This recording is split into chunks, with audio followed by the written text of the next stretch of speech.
You both know I'm not a reader, but to support this. This is the kind of thing I love seeing come out there. And I like to prove things can be free and make money. Totally. When is your birthday? May 24th. It's coming up. I'm a Gemini, yep.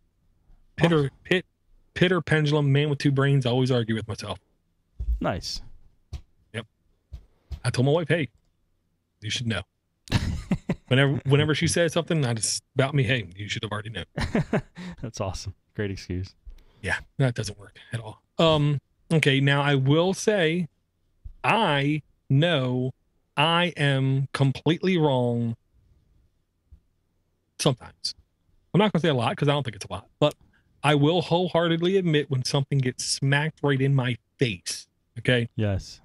I'm pretty sure I don't have to look at no show notes. I don't have to go back and listen. That when Skype was purchased by Microsoft, I threw up my hands and proclaimed, we in Linux are screwed. We ain't going to get nothing. The only thing we're going to get is an update telling us, bye, we don't support you anymore. I wasn't correct there. So I was just a little bit off there, Steve. Yeah, I'm showing the screenshot now. Skype for Linux, not dead. Huge letters. Okay, now this is not a great update, I'll say. This is not a big feature update that's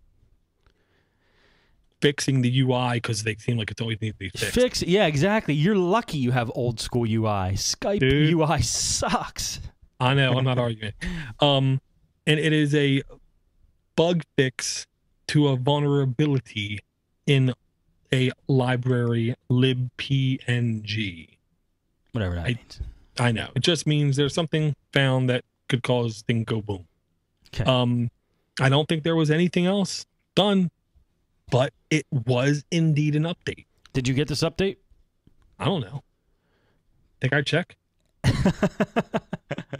All right. I will say I am running Solus OS on this, so Solus OS would have to integrate the update into their distribution, Gotcha. and I do not have the update on this box. That's all right. And I'm not sweating it. Don't sweat it. Updating Skype is a dangerous proposition. Well, the beautiful thing about Linux and Synaptic Package Manager and apt-get is usually it's very easy to go into that interface and say, roll back to the previous version and now lock that version. So no matter what updates come out, I'm still on the old trusted, tried and true. Nice. That's the way it should be. That's why I don't like the Android Google Play market. Can't roll nothing back. You get an update, and if you set it to automatic update, which I do not, you'll find yourself going, no, oh God, I hope it works still, because it's an app that you rely on. Yeah, I turned that off. I had my phone set to update every time I went on Wi-Fi. What a mistake.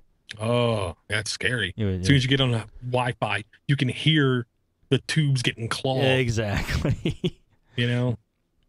By the way, I have my eye on, I hate to say this and this is a little off topic, I have my eye on the new HTC Evo. It's looking pretty nice. It's a 4.7 inch. It's not the Galaxy Note. I know, but it does look nice. When the time comes, I've said I wanted the Note for almost a year now, and then there's so many other cool phones coming out, so who knows what's going to happen. We'll see. Well, here's the thing. Real quick, because I'm a side note too. I think, to me, that appeal of the screen will remain. Till I'm due. I'm not due for 3-4 more months. Mm-hmm. I don't know if I don't know if it's going to be on Verizon by then. I understand there are quote unquote better phones out there, but as I always say, better is an opinion. Yeah. It depends on what you value. I want a car with fins. I don't want a car that can climb rocks. Do you really want a car with fins? No. Huh. I don't know. By the time I grew up, there ain't no fins. But you know what I mean? There's a certain thing that I want, and that's what I want. And that's what I want is the Note. Because I want a honking screen. Right. I want to be able, in the case of an emergency, beat the crap out of somebody with my phone because they were going to assault me or something. Well, if I got a little teeny phone, that's going to be no help. I don't know. The teeny phones were more heavier. I don't think the Note is that heavy. Well, I get the S Pen. I can poke them in the eye. Yeah, there you go. There you go. There are some defense properties about it. I don't know. I just tried, Steve. But that's what I want, and I might get it. I don't know. Yeah, we'll have to wait when the time comes. I know that Evo 4G, I will say, does look like a very nice device. I mean, and I could stay on Sprint. Maybe they'll give me like some kind of deal. I don't know. We'll see. And I love my Evo. I've really gotten used to it. So we'll see. Okay. I'm sorry, Wilbur Bear. I know you want a rock climbing car. I've seen some of your YouTube videos. I know. Sorry. Speaking to everybody in the chat, twitch.com/podnutz. Twitch.tv/podnutz. Sorry. Yes. Okay, next one is a super quickie because this is a niche thing again. The name of this article is How to Forge. Maintaining remote websites with site copy. That doesn't do it any justice at all. What this is you have your remote copy or the real-time production web server that's not local to you. So it's remote. It's up on HostGator, GoDaddy. Oh God, I didn't even mention GoDaddy. SiteGround, 101 or whatever. Okay. And you want to manage it. What site copy allows you to do is to basically have your local develop, testing, QA environment where you do your stuff. And then using site copy, you can basically upload everything to that remote website. So you're not playing on the production box. Think of this as how you would back up your remote server down to you, but in inverse. You're copying everything that's updated now up to it. Okay. So essentially, all you would have to back up is your local stuff. Huh. Neat. Yeah. It was a little bit of a backwards way of how a lot of people do it. A lot of people like working on production. You need to fix a page. Well, let me load up my FTP client and log into my website. Right. You know, it's kind of dangerous to do that. You should try not to. You know, the golden rule is if I do it, you guys shouldn't do it. Same here with me. Yeah. Okay. If you need it, remember it's called site copy, all one word, SITECOPY. Okay. And to be honest, there was no reason why you couldn't really do the inverse, work on production, log in SSH, and push it down to you, but I digress. Okay.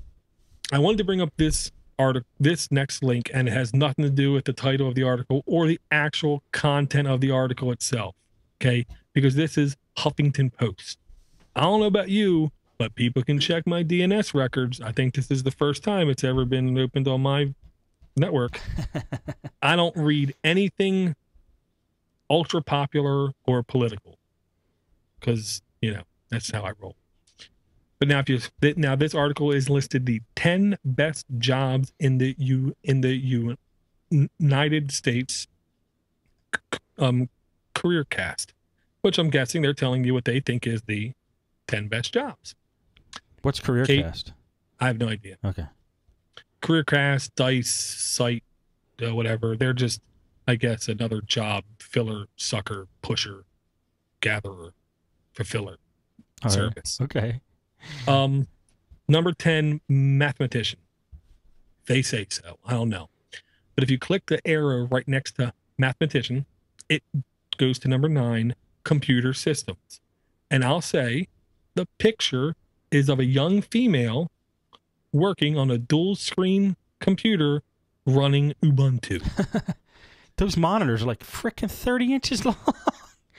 They be biggies. What the heck? Yeah. And I'll say there is very little doubt in my mind.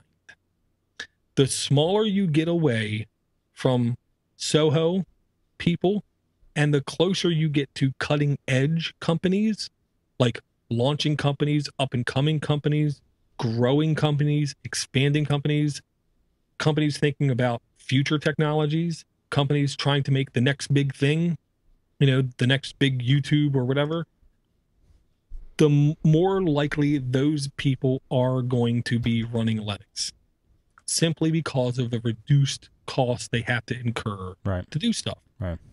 And because of the cloud, yes, I said cloud, you can use Linux and everything works as advertised. What's she doing on there? Like going on Facebook or something? Honestly, when I heard about it, that's what I would have guessed. It looks like she has a Is she email is she in the terminal? on the right. I don't think it's a terminal. I think it is probably like a code window open up like Python or Perl. But on the left side, it almost looks like an email client, but I don't think it is. I think it's actually a IDE. I see. Which is like Dreamweaver to web pages. An IDE is that GUI interface to code. Gotcha. I think she's just a paid actor. Wouldn't shock me. All right. But she's using Linux. What is this one? Hoorah. Okay, this is another little quick Ubuntu thing. 12.04 just dropped. Boom, boom, boom. Here's an update. If you like to have instant access to, as John C. Dvorak calls it, the Book of Knowledge, Wikipedia, I kind of do. There's more than a couple times during the day when I'm either talking to my wife or somebody else, and I say, oh, no, no, no, no, no, no, no. Here's what it is. And they say, what? And here, wait. Wikipedia, boom, boom, boom. Here, see? Or let's change the topic what we're talking about. How about baseball this year? You know, if I'm wrong. But there's a lens for Ubuntu 12.10, which means near instantaneous access. Okay. You simply hit your super key or Windows key down the bottom. You hit the little Wikipedia icon, and then you just start typing. So do you like lenses? I love the idea of lenses. I love the functionality of lenses. I just can't get past Unity. Gotcha. But if upstairs in the wife's computer, she uses Unity, I loaded the lens. And it works as advertised. You just simply hit the key, start typing something, and it returns Wikipedia results. If there's images associated with them, they show you the image. You click it, bang. You have instant access to the Book of Knowledge. Neat. Yeah. I like it. And I can say, obviously faster than a browser. No overhead is added to your computer by adding this lens. I can't imagine anything is initiated until you click that lens. Which, right. If you're going to the lens, you would already have a browser open, which would be more processor intensive. Right, exactly. Okay. Very cool. I want to tread over this next one lightly, Steve, because I want to make it clear I am not saying this is fact. I'm just going to say if it is fact, this is kind of big news. Okay. Canonical Ubuntu people say worldwide, mind you, Steve, not in the US. Worldwide, Ubuntu is going to soon ship on 5% of all computers sold. That, to me, is quite a bold statement. Okay. I will say they did say this past year, 18 million units worldwide were sold with Ubuntu on them, and it equated to $7.5 billion worth of hardware. Wow. That's not Ubuntu making money or Canonical making money, but the associated hardware sold with Ubuntu on it came up to $7.5 billion. We're thinking they meant US dollars. It wasn't clear. This was at a developers summit like 7 days ago. Oh, okay. Where they were saying this. I see. So that's awesome. If it's possible to get 5% of the global market, that I don't care what Linux it is. I will say that. Right. I don't care. It's Linux. It's something. It's a start. Yeah. And if I can go to those, 5% of computers and say, I can speed up your computer. How? Well, we're going to, let me show you. Sudo apt get install xfce. Bang. Now pay me money. What is xfce? It's a much lighter desktop than Unity. Oh. So I'll just say there's a way you can make money. I'm just saying. That might be the winning command. Honestly, we already know, Steve. Right. Windows users don't know how to fix nothing, nor do they want to know how to fix nothing. It wouldn't shock me if a high percentage of those users don't know how to fix stuff, and nor do they want to. I agree with you. So that's where service can go for the win. I I'm with you on that big time. It's like me not wanting to fix my car. I don't know how to fix it, and I don't want to learn.